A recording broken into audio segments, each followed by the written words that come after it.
सुख और दुख ये किसी के करने से नहीं होता है। ये सब व्यक्तिगत रूप से वो जिम्मेदार होता है।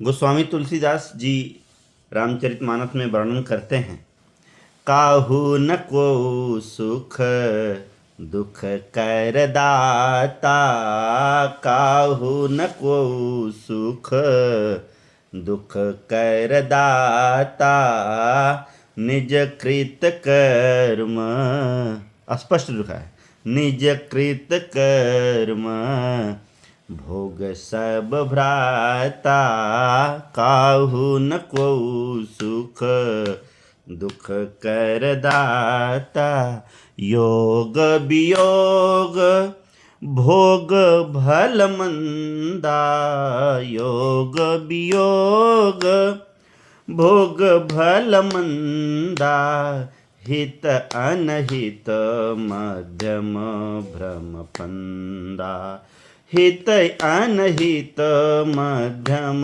भ्रम फंदा। लक्ष्मण जी बताते हैं निषाद राज को, ये लक्ष्मण गीता है मानस में तुलसीदास जी स्पष्ट रूप से लिखते हैं। लक्ष्मण जी बोलते हैं, कोई किसी के सुख और दुख का देने वाला नहीं है। आप व्यक्तिगत रूप से उस बात के जिम्मेदार होते हैं। इसलिए कर्म करने से पहले कैसा कर्म करें, यह आपको विवेक से रखना होगा। और विवेक कब आता है? विवेक ऐसी वस्तु नहीं कि आपने उसका क्रय कर लिया या किसी ने आपको विक्रय कर दिया। विवेक आता है कब? संतों के संग से। बिनु सत्संग विवेक न हो, ये man is known by company he keeps. कैसे संगति में आप रहते हैं। अगर किसी से पूछा जाए जो हम शिक्षा लेते हैं तो शिक्षा क्या है, पढ़ने का मतलब क्या है, जीवन को जीवंत बनाने का अगर आपको मार्ग प्रशस्त नहीं मिलता है तो शिक्षा अधूरी है।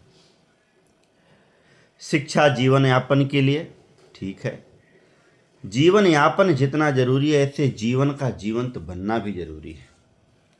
तो जीवन को जीवंत बनाने के लिए आपको संतों की शरण में जाना होगा।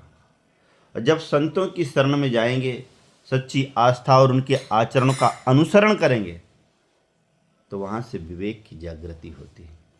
जब विवेक जागृत होगा तब आपका विकास का पथ प्रदर्शित होगा। विकास कौन सा?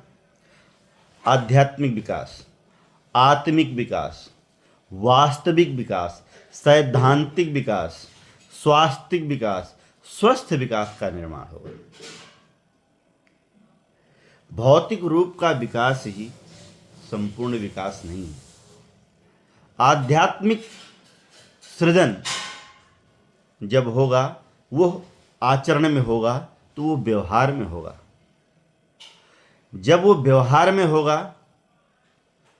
तब उसका आपके ऊपर प्रभाव होगा।